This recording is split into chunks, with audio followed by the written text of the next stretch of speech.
A ver, buenas noches, amigos. Yo sé que están asistiendo de diversos lugares.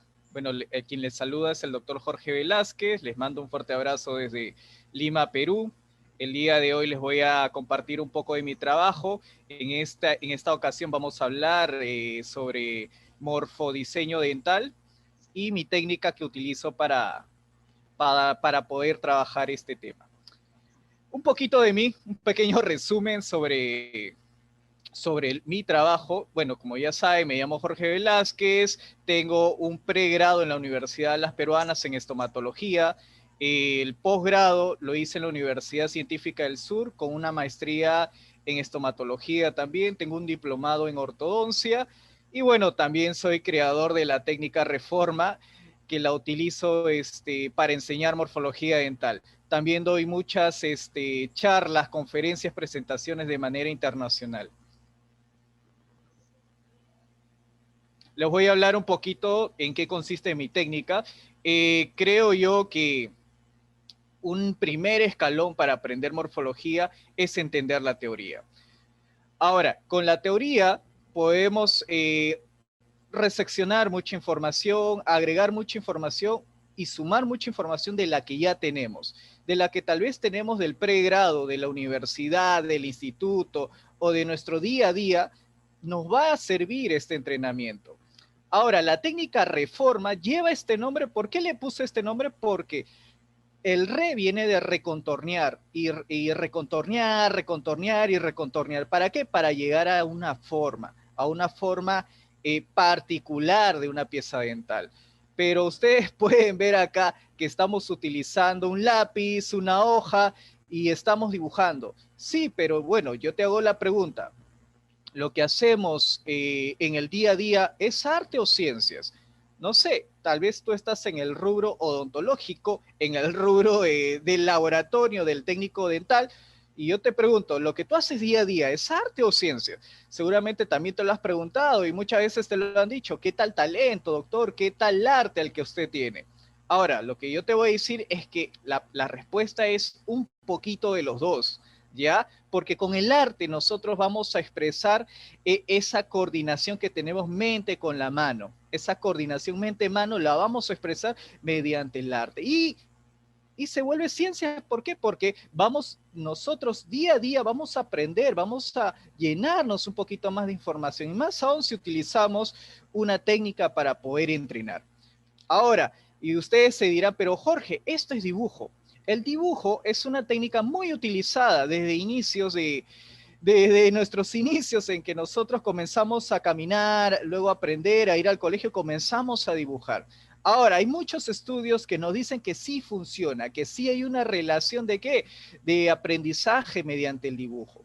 Ahora, ustedes pueden ver acá muchas publicaciones, pero también se han dado publicaciones últimamente en el rubro ya más actual, más estético, que es estudios que proponen, por ejemplo, este estudio de Pascal Mañé propone utilizar el dibujo como un primer escalón. ¿Como un primer escalón para qué?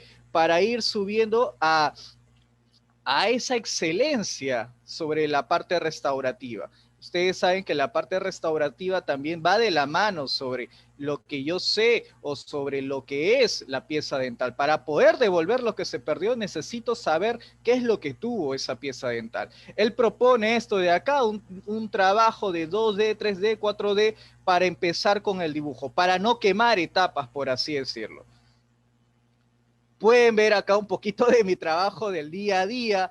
Yo doy clases, estamos ahorita en una coyuntura, digamos, que nos limita a enseñar, a educar de manera presencial, pero buscamos nuestras opciones. Últimamente las he estado dando de manera virtual y, digamos, esto me ha abierto a mí para compartir lo que sé, para compartir mi trabajo con muchos lugares, muchas partes del mundo. Acá pueden ver un poquito del trabajo con mis alumnos, con mis estudiantes, con mis participantes de mis distintos cursos. Y bueno, en todos estos cursos, más que todo enseño lo que es la morfología dental a base a lápiz. Y como pueden ver, acá hay una pequeña frase, creo yo, que resume mucho mi trabajo, que es percibe, capta y crea.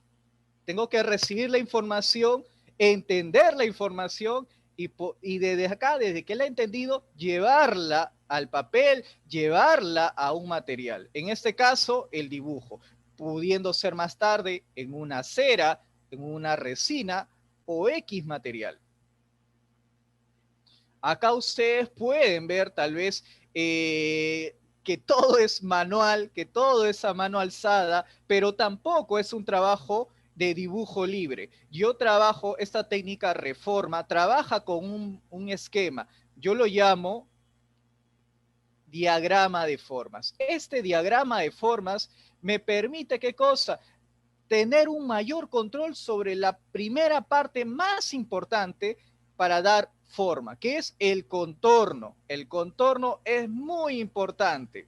Ahora, con este diagrama de formas, yo puedo, ¿qué cosa? Obtener un contorno más cercano del contorno real, del contorno de la pieza, de ese contorno que la caracteriza. Ahora, ¿por qué? ¿Por qué utilizo esto? Porque si yo les pido a ustedes que lo hagan a mano alzada, en un primer momento no les va a salir y tampoco tal vez en un segundo intento, en un tercero, pero con este diagrama yo puedo obtener una ayuda para armar, para crear, para registrar ese primer bosquejo. Ahora, de verdad, un consejo que sí les doy, un consejo que sí les doy es que cual sea el trabajo que estés haciendo, ya sea en tu día a día, ya sea en el entrenamiento, en la enseñanza, en tu práctica diaria, agrégale un poco de emoción a lo que haces. Si tú le agregas un poco de emoción a tu trabajo, le agregas un poco de emoción al conocimiento, en ese momento en que tú estás estudiando, trabajando, no te vas a olvidar jamás. Los estudios dicen que siempre recordamos los momentos donde le hemos agregado un poquito de emoción. Así que si estás trabajando, emocionate, no sé, escucha tu música favorita, por ahí trabaja de noche, donde tengas más tranquilidad, o disfruta lo que estás haciendo. En este caso vamos a dibujar y vamos a llegar a la forma correcta.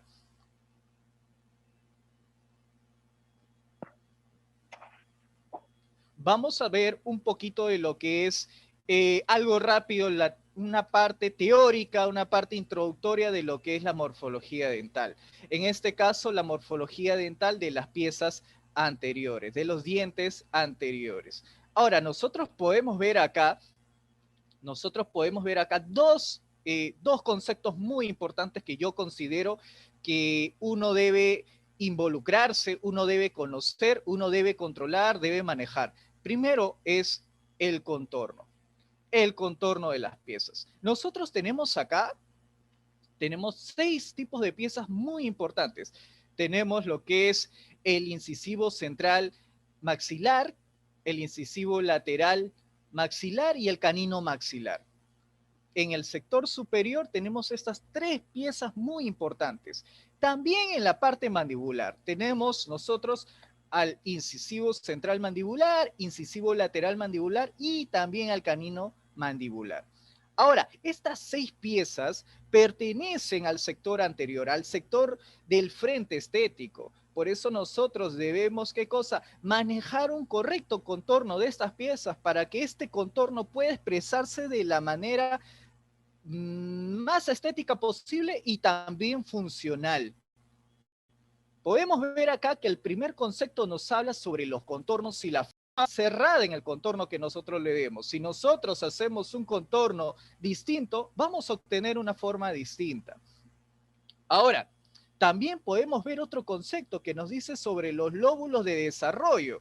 Los lóbulos de desarrollo son muy importantes a considerar porque nosotros debemos entender que las piezas dentales están formadas de la unión de estos lóbulos, de estas masas de esmalte, de estos cuerpos. Cuando estos cuerpos se juntan, cuando estos cuerpos intentan juntarse, fusionarse, nos van a generar unas concavidades que van a ser nuestros surcos de desarrollo.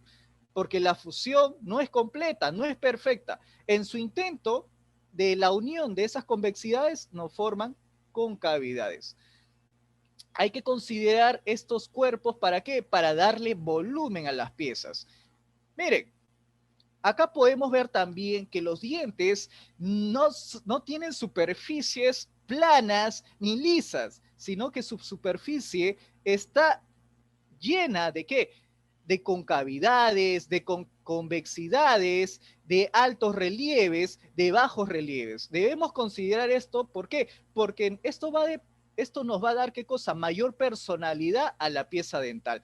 Esto va a depender también de la edad de esa pieza dental. Si es una pieza dental joven, su textura va a ser más marcada. Pero ¿qué pasa si es un diente ya envejecido? La textura va a ser más suave o va a estar pulida o no va a ser tan expresiva. Ahora, nosotros vamos a encontrar dentro de esta textura, vamos a encontrar una macrotextura y vamos a encontrar también una microtextura. Dentro de la macrotextura vamos a encontrar una textura vertical y una textura horizontal. En la vertical vamos a encontrar ¿qué cosa? Los surcos de desarrollo. Un surco de desarrollo mesial, como podemos ver acá, y un surco de desarrollo distal, como podemos ver acá. Ahora, mira, también encontramos surcos verticales más suaves, no tan marcados, que son estos surcos secundarios. Estos surcos secundarios muchas veces nos suelen, ¿qué cosa? Subdividir a los lóbulos de desarrollo. Nos subdividen, los cortan a estos lóbulos de desarrollo y a veces pensamos que no son 3 lóbulos de desarrollo, sino, oye Jorge, yo veo más. Tranquilo, se trata de que estos surcos secundarios los subdividen, pero son más suaves, no son tan marcados. También encontramos surcos horizontales, como vamos a poder ver acá. En la imagen, en la imagen podemos ver claramente que el surco de desarrollo mesial es más profundo, pero más estrecho. En cambio, el surco de desarrollo distal es más suave, pero ¿qué cosa? Un poquito más ancho. Esta textura va a depender también de la forma del diente. Esto es algo estándar, esto es algo eh, teórico, esto es algo ideal, pero también puede escaparse de esto y puede la pieza dental eh, comprender también otras dimensiones, otras morfología, ¿ya? Ahora, dentro de la textura horizontal encontramos los surcos horizontales, que son más marcados en la parte cervical de la pieza. Dentro de la microtextura, vamos a encontrar qué cosa, que los dientes, sí, los dientes jóvenes, más que todo, presentan una textura muy fina, muy fina, muy fina. En este caso vamos a hablar de los periquematos. Estos pequeños, estas, estos pequeños surcos muy finos, muy al detalle, los encontramos más marcados en la parte cervical y conforme se van yendo a incisal, se van difuminando, van desapareciendo. Pero como pueden ver acá, son más marcados en los dientes jóvenes. En los dientes viejos, esto ya se encuentra pulido. Podemos ver también qué cosa, que la cara vestibular de las piezas dentales, tienen qué cosa, dos aristas que nos dividen o que nos dan tres planos, por así decirlo, en la cara vestibular. Un área de luz, un área de luz y un área de sombra, en este caso mesial, y un área de sombra distal. Nos dan esos tres planos, por así decirlo, pero ¿por qué? ¿Por qué? Porque la cara vestibular tiene un área de luz que se encarga de qué? De rebotar la luz, de reflejar la luz. Y es lo que nosotros percibimos en un primer momento cuando vemos una pieza dental. En cambio, el área de sombra es una zona donde la luz se absorbe, se pierde y lo vemos, digamos, oscuro. Ahora, ¿y quién nos divide estas áreas? Son estas aristas que ven ustedes en líneas punteadas, ¿ya? Estas son líneas de luz o líneas de brillo, como quieran llamarlas. Tiene muchos nombres en la literatura. Nos van a dar este efecto óptico. ¿Por qué, Jorge, efecto óptico? Porque cuando estas líneas de brillo o líneas de luz se juntan más entre sí, nos va a dar un efecto óptico que de que la pieza va a aparentar ser más delgada, ser más estrecha. En cambio, cuando estas líneas de luz se distancian más entre sí, nos va a dar ¿qué cosa? El efecto o la apariencia de que la pieza es más ancha. Por eso es muy importante reproducir estas líneas de luz. En este caso, los incisivos centrales, ¿está bien? Estas tres formas básicas, digamos, son las más importantes. ¿Por qué? Porque también la morfología puede escapar de estas tres formas, pero estas son las más frecuentes. Vamos a encontrar que las piezas pueden presentar una forma cuadrada, una forma ovoide y una forma triangular. Ahora, cuando yo digo que pueden presentar esta forma, no me digo que van a ser exactamente cuadradas, sino que van a tener una tendencia a una forma en particular. Pero yo les voy a hablar el por qué. ¿Cuál va a ser la diferencia? ¿Qué caracteriza? Mira, si nosotros nos encontramos un incisivo central con tendencia a una forma cuadrangular, vamos a encontrar que su parte cervical, la parte del cuello de esta pieza, es más ancha. Es más ancha. Al ser más ancha, puede, digamos, alcanzar el nivel de la parte incisal, dándonos la, ¿qué cosa? La percepción de que estos lados proximales, que estas caras proximales, tanto la mesial como la distal, son más paralelas entre sí. Ya no son así, sino son más paralelas entre sí. ¿Por qué? Como les digo, la parte cervical no es tan estrecha, sino que es más ancha. Ahora, también recordemos que el cenit, la parte más alta cervicalmente, se encuentra no en el centro, sino con una tendencia a distal. ¿Ya?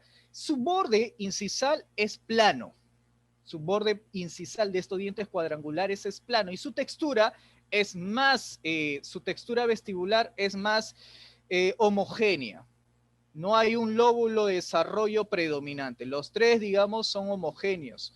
Ahora, en los dientes con tendencia ovoide, vamos a encontrar qué cosa, que sus ángulos incisales son más redondeados, son más convexos. Ahora, ¿qué también encontramos? Que su cuello cervical no es tan ancho, sino que es medianamente estrecho. Ahora, pero lo más notorio es su lóbulo de desarrollo central. Este lóbulo de desarrollo central es más predominante, tanto que su proyección incisal nos da, ¿qué cosa? Un borde incisal convexo, un borde incisal convexo. Ahora, vamos a encontrar que en estas piezas ovoides la textura no es tan marcada, la textura no es tan marcada en la parte central, ya que este lóbulo central es el primero en pulirse porque está más expuesto, está más anterior que los otros lóbulos. Así que este lóbulo central protege los dos lóbulos proximales. Y por último, también encontramos qué cosa, los dientes con tendencia triangular. En estos dientes vamos a encontrar una parte cervical estrecha, estrecha, una parte cervical estrecha, muy convergente.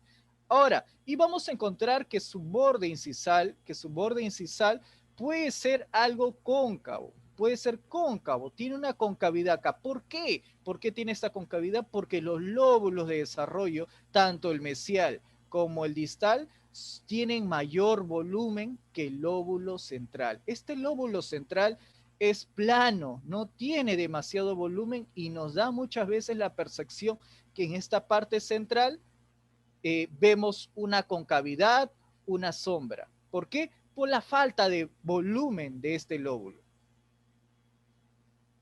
Vamos a ver también las líneas de luz. Las líneas de luz, como podemos ver acá en los dientes cuadrangulares, son también paralelas entre sí. En cambio, las líneas de luz o líneas de brillo en los dientes ovoides es como si fuera un paréntesis, son más cerradas entre sí. Ahora, en cambio, en los dientes triangulares, estas líneas de luz o líneas de brillo son convergentes hacia cervical, convergentes hacia cervical. Vamos a ver también qué cosa, que visto incisalmente estas piezas, el cuadrangular presenta una parte superficial vestibular plana, una superficie vestibular plana. En cambio, los ovoides presentan una superficie vestibular convexa. Ya les expliqué por qué. Por el mayor volumen de este lóbulo de desarrollo central. Ahora, y como pueden ver acá en los dientes triangulares, se puede ver desde incisal el mayor volumen de estos lóbulos de desarrollo, ¿no? En caso el mesial y el lóbulo de desarrollo distal. Podemos ver su mayor volumen dejándolo más corto, más plano al lóbulo central, que no tiene volumen tan marcado como los otros dos. Todo esto se proyecta también al contorno del borde incisal. Y podemos ver clínicamente en boca ya, que estas características las podemos ver en el día a día. Las puedes ver, las vas a ver o las has visto. Mira, y se cumple la parte teórica. Vemos que en los dientes cuadrangulares podemos ver que tienen un borde incisal recto, bordes incisales rectos, bordes proximales más paralelos entre sí, y un cuello o un contorno cervical más ancho. Y podemos ver que sus líneas de luz o líneas de brillo son más paralelas entre sí. No son tan paralelas, pero son más paralelas entre sí a comparación de las otras piezas. Y mira que los dientes ovoides, de igual manera, como lo mencionamos en la teoría, su borde incisal es más convexo y sus líneas de luz o líneas de brillo son como paréntesis, son como dos paréntesis, como si se estuvieran mirando. Y los dientes triangulares, como han visto, presentan un borde incisal cóncavo, presentan esa concavidad. ¿Por qué? Pues ya lo dijimos, porque predomina el mayor volumen de los lóbulos proximales. Y podemos ver lo más importante, más notorio, que su contorno cervical es estrecho. Es estrecho el contorno cervical y sus líneas de luz o líneas de brillo son convergentes hacia cervical. Convergentes hacia cervical. Esas son las tres formas básicas. Vamos a ver un poquito también más resumido esta parte de la morfología en los dientes posteriores. Nosotros, como ya hablamos en los dientes anteriores, vimos que es muy importante el contorno de las piezas. En los dientes posteriores también es muy importante llegar al contorno ideal de las piezas, al contorno propio de esa pieza. Ahora, las piezas, en este caso, las piezas maxilares, como el primer premolar maxilar, el segundo premolar maxilar y el primer molar maxilar, tienen una morfología propia. Ahorita los estamos viendo desde una vista oclusal. Ellas tienen estructuras propias de cada una, que las identifican, las personalizan. Ahora, estas estructuras están formadas por las cúspides, sean cúspides vestibulares o palatinas, como también sus crestas marginales. Crestas marginales que se encargan de ¿qué? De unir a las cúspides y así reforzarla. De igual manera, en el resto de piezas vamos a encontrar que estas estructuras se repiten, ya sea muy indiferente al número de cúspides que la pieza tenga.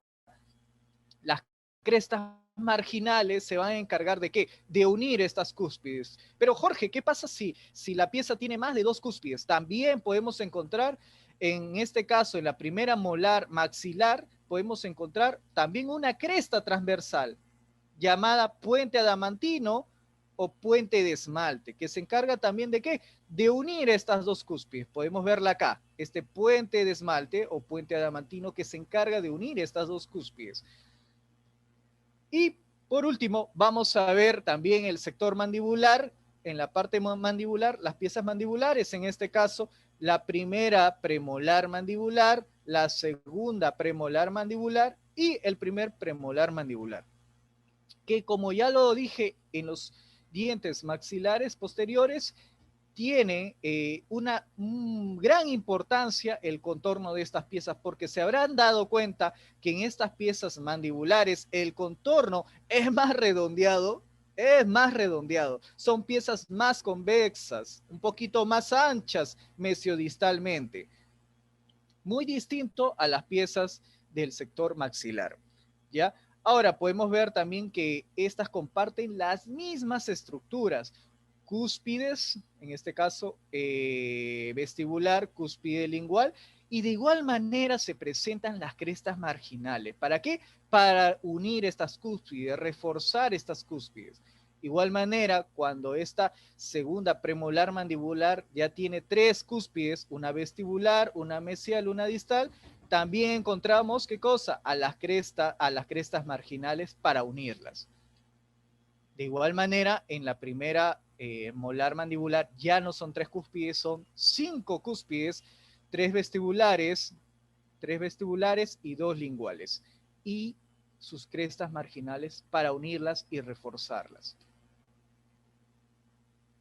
Y con esto hemos terminado la parte teórica, la parte introductoria, y ahorita vamos a ir a la parte demostrativa. Vamos a hacer un pequeño diseño, en este caso de un incisivo central maxilar. Vamos a alistar. Les pido que alistemos lo siguiente, que alistemos un lápiz común, y una hoja bond. Una hoja bond, si no es una hoja blanca, puede ser cualquier otro tipo de hoja, no hay ningún problema. Solo necesitamos esas dos cosas para poder practicar y diseñar. ¿Está bien? Les doy un minutito para listar estos pequeños materiales que son muy accesibles, mientras yo también me alisto. Agarro y hago una circunferencia.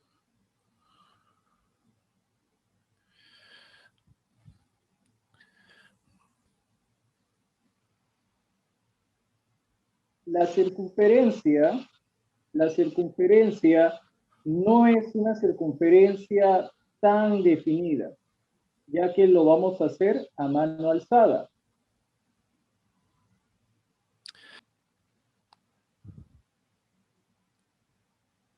En este momento vamos a hacer el morfodiseño de un incisivo central superior. Como les mencioné, vamos a empezar por el contorno. Ya hemos realizado la circunferencia que nos va a servir para el diagrama. Vamos a seguir con otra circunferencia más pequeña.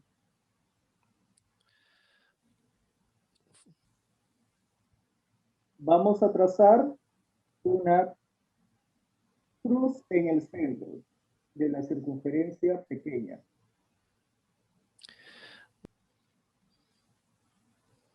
Ahora vamos a proyectar 5 trazos de esta manera. 1, 2,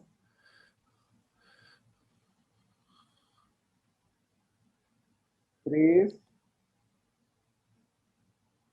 4, y el quinto lo sobreponemos sobre el centro de la cruz.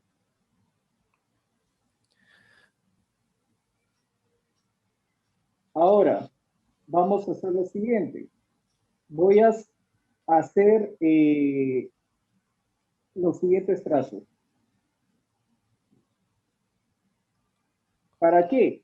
Para tener la percepción de que no estoy trabajando sobre una circunferencia, sino que ahora se va a transformar en una esfera. Dar esa percepción. Si por ahí falta definir algo, lo puedes definir, terminar de definir, lo puedes definir y borras los trazos que no te agradan. Si en caso lo quieres terminar de definir. Ahora yo voy, como último paso, voy a colocar un piso. Vamos a poner que esto va a ser mesial, distal y esto va a ser mi borde incisal. Esto va a ser incisal. Y como último trazo, me voy a ayudar en la parte incisal de este trazo, para hacer un piso, una base. Y eso es todo el diagrama, nada más, nada más. Con este diagrama yo puedo diseñar cualquier pieza, cualquier. Piezas posteriores, piezas interiores. Ahora, para comenzar a trabajar sobre este diagrama, voy a hacer lo primero. Voy a comenzar por los ángulos incisales. Ángulos incisales. Recordemos que en la teoría nos dice que el incisivo central tiene un ángulo inciso mesial más recto que el ángulo inciso distal. Así que vamos a empezar por ahí.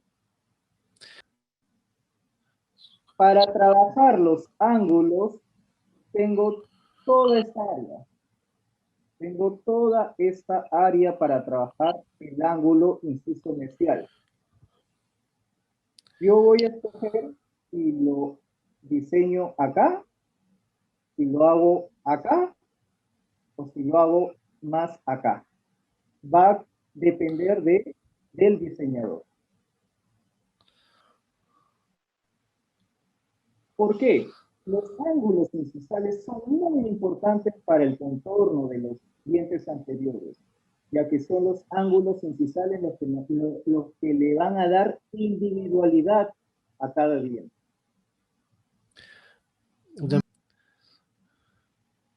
Voy a empezar entonces trazándolo en esta parte. Voy a hacer ese trazo. Un primer trazo, este primer trazo no es un trazo definitivo, sino que puedo yo, si no me gusta, borrarlo y volverlo a trazar. Ahora voy a hacer el ángulo inciso distal. De igual manera, yo tengo toda esta área para trabajar ese ángulo. Tengo toda esta área para trabajar el ángulo inciso distal. Ahora, la teoría nos dice que este ángulo inciso distal es más redondeado, es más convexo.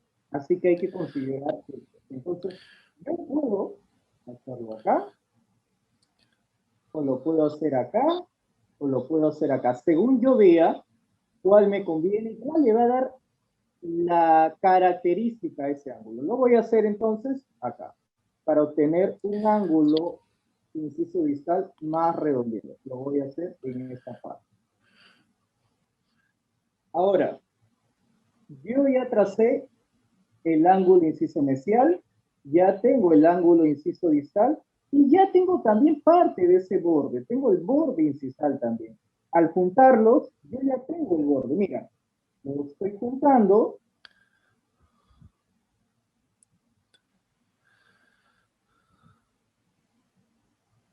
Ya tengo la parte incisal de ese incisivo central. Ahora nos tocaría irnos a su cervical. Nos vamos hacia cervical, pero para trabajar cervical yo necesito especificar la altura de mi pieza. Para yo especificar qué altura va a tener mi pieza, yo voy a proyectar una distancia similar a esta. Mira esta distancia y la proyecto fuera.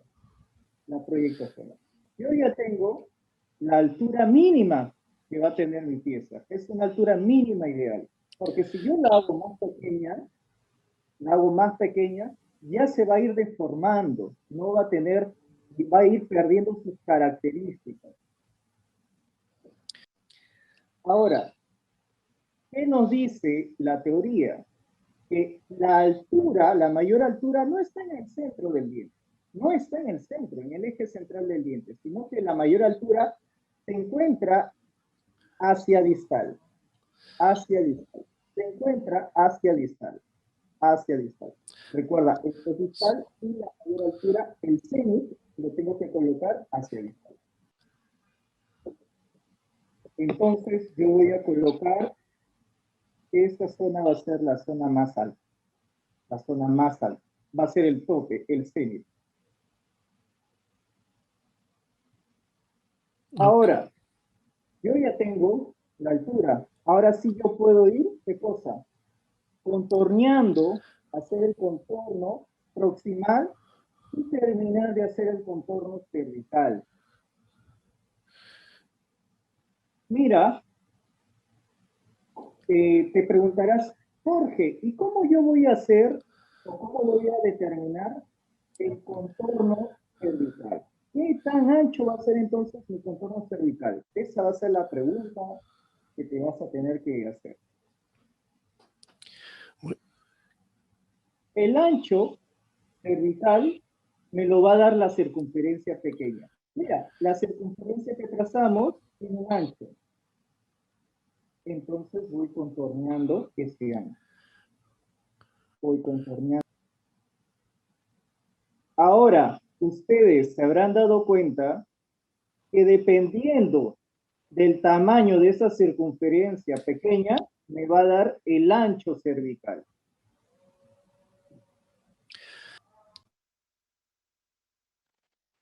La teoría nos dice que los dientes triangulares son los que tienen menor ancho cervical. Entonces, si yo quiero tener o diseñar un diente más cuadrado, yo tengo que hacer una circunferencia, esta circunferencia más grande. Si yo la hago más grande, el ancho aumenta.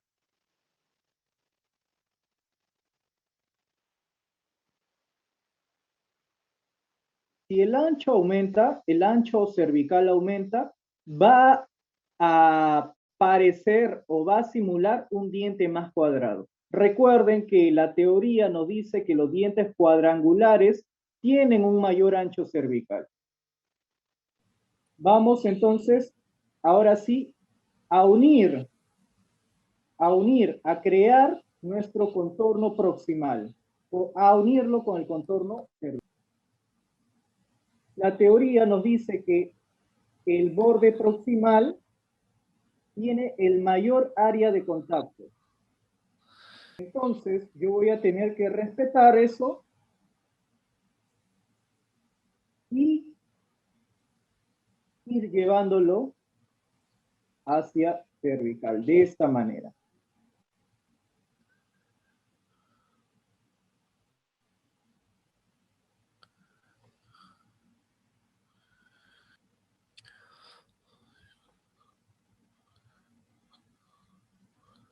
En distal, como el borde distal es más convexo, voy a encontrar un área de contacto más pequeña, más pequeña.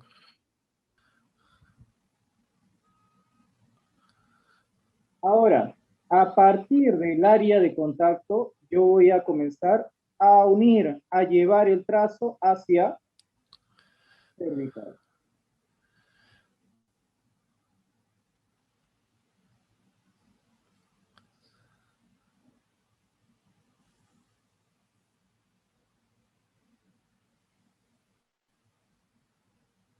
Aquí, en esta parte, ustedes no lo pueden hacer recto. No va recto. En esta parte vamos a encontrar una ligera concavidad. Ahora, ya hemos realizado el primer contorno. Un contorno que puede modificarse. Ahora nosotros tenemos que visualizar si ese contorno que hemos diseñado se parece al contorno que nosotros deseamos. Si lo que hemos diseñado nos parece que está bien, ya podemos definir mejor el contorno.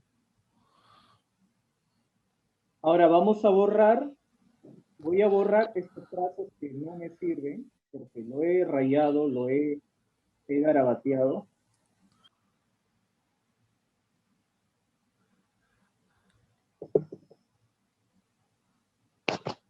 Ahora voy a definirlo mejor. Voy a definirlo mejor.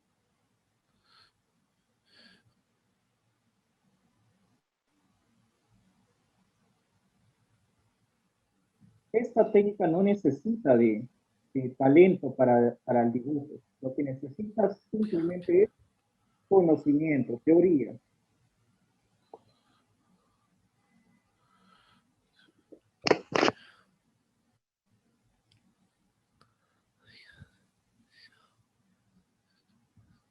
Muy bien, ya tengo definido mi contorno. Ahora yo voy a poder, ¿qué cosa? Darle contenido. Voy a empezar diseñando las líneas de brillo. La línea de brillo mesial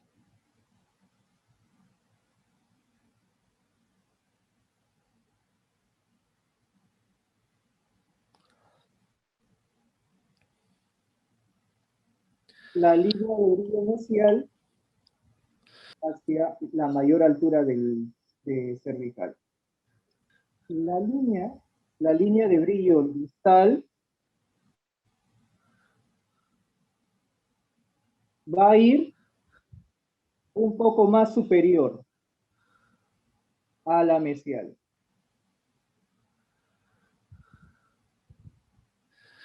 Queda más superior. Entonces ya tenemos nuestras líneas de brillo que nos van a dar nuestras áreas de sombra.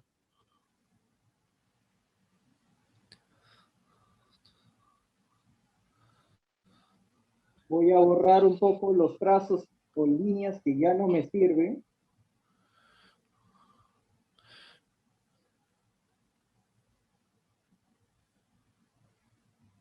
Ahora lo que yo voy a trazar son mis surcos de desarrollo.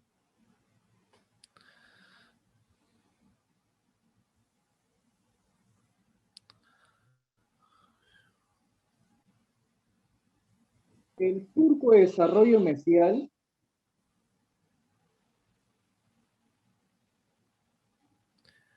es más largo, pero más estrecho. Es más largo, pero más estrecho.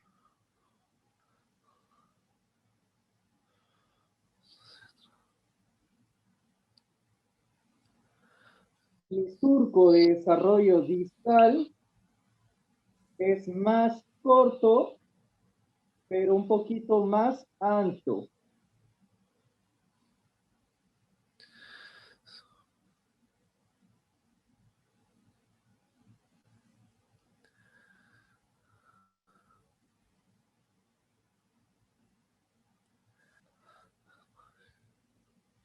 El surco de desarrollo mesial es más profundo y el surco de desarrollo distal es más suave.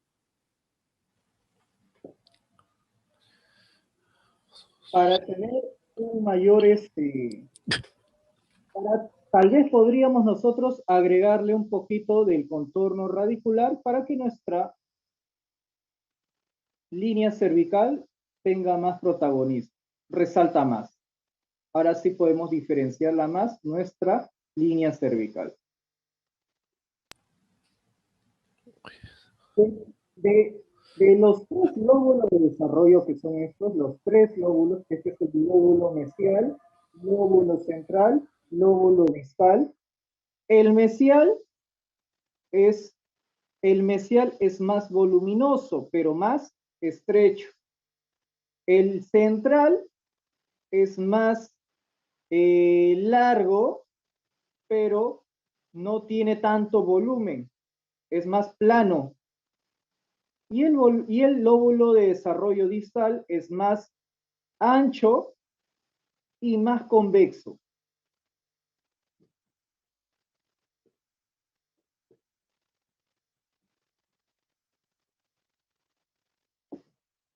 Yo ya hice el contorno, ya tengo el contorno, ya le di contenido, ya le di el contenido. Ahora lo que me falta es darle volumen a la pieza. Vamos a darle volumen. Ahora voy a borrar las líneas o trazos que están dentro y que ya no voy a utilizar, ya no me sirven, lo voy a borrar.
Ya, ahora voy a comenzar a darle volumen a la pieza.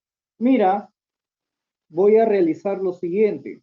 Para darle volumen primero a los lóbulos, voy a hacer esto. Voy a trazar arcos. Voy a trazar arcos. ¿Para qué? Hacer convexidades.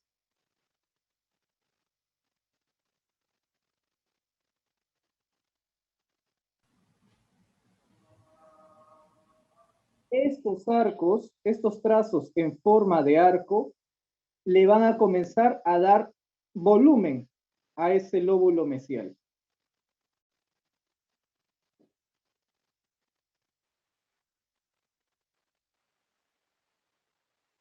De igual manera, voy a hacer el lóbulo distal.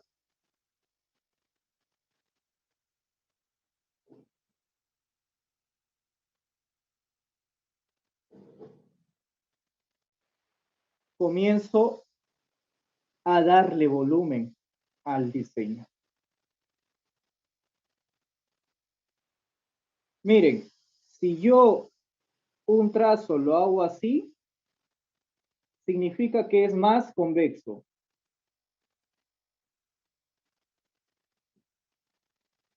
Si el trazo lo hago así, es menos convexo.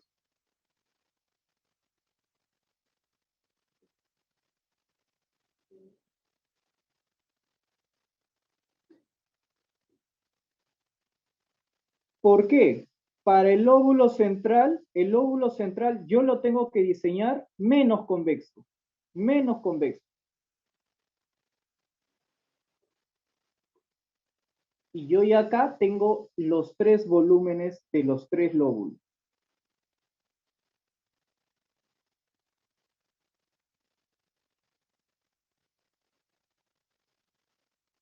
Para hacer los surcos o concavidades, yo lo voy a hacer al contrario, un arco invertido.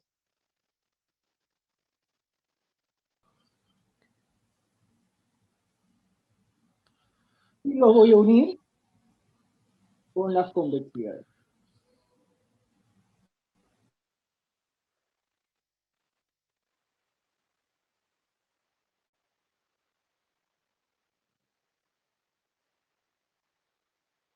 Y solo comienzo a unirlas con las convexidades.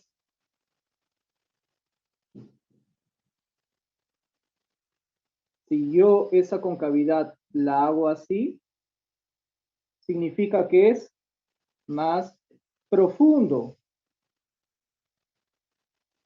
Más profundo.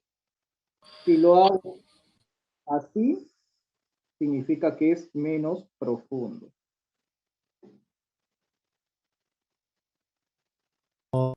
Yo ya tengo casi 2/3 de la cara vestibular. pero me falta la parte cervical.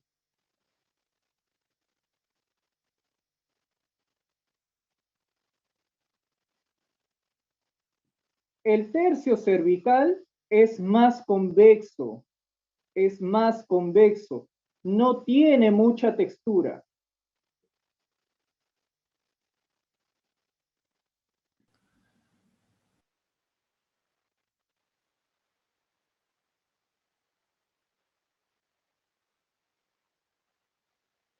Así que voy a realizar arcos más largos.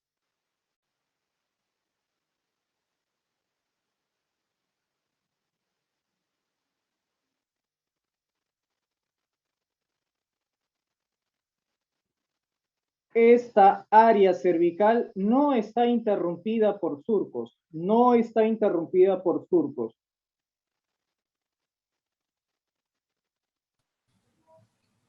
Y así podemos diferenciar un área cervical más convexa y 2/3 de vestibular, o sea, tercio medio y tercio fiscal, con textura.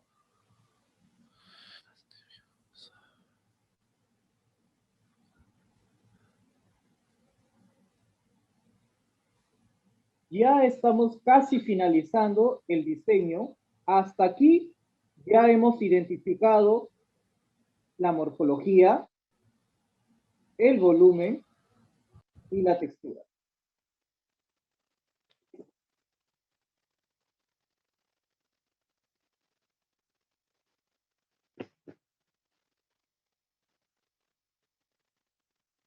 Recuerda, si un trazo no te gusta, simplemente lo borras.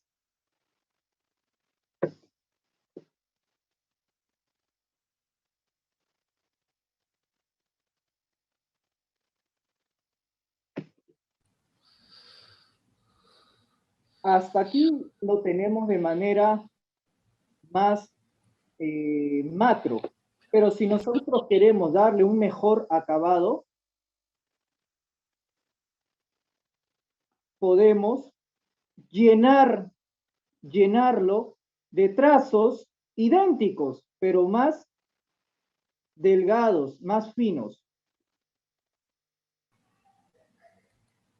Estamos haciendo trazos más finos.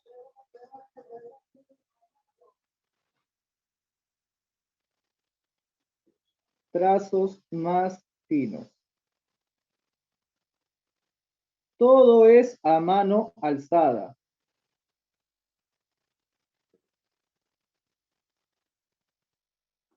De igual manera, en esta parte donde hay textura, tenemos que hacer lo mismo.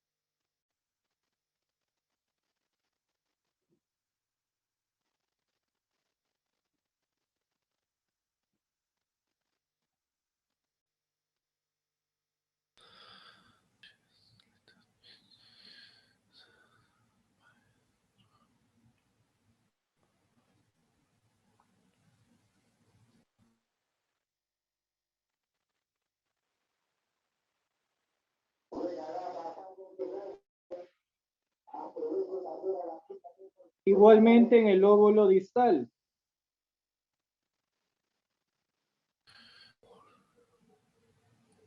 Con esta técnica no hay necesidades de saber dibujar, de tener talento para el dibujo. No hay necesidad. Porque no estamos dibujando, estamos trazando nada más. Igualmente en el lóbulo central lo llenamos de trazos finos.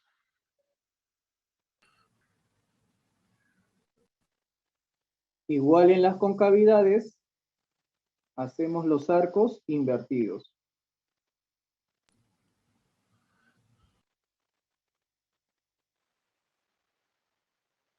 Nuestro diseño ya tiene una personalidad, ya tiene forma, ya tiene contenido, tiene contorno.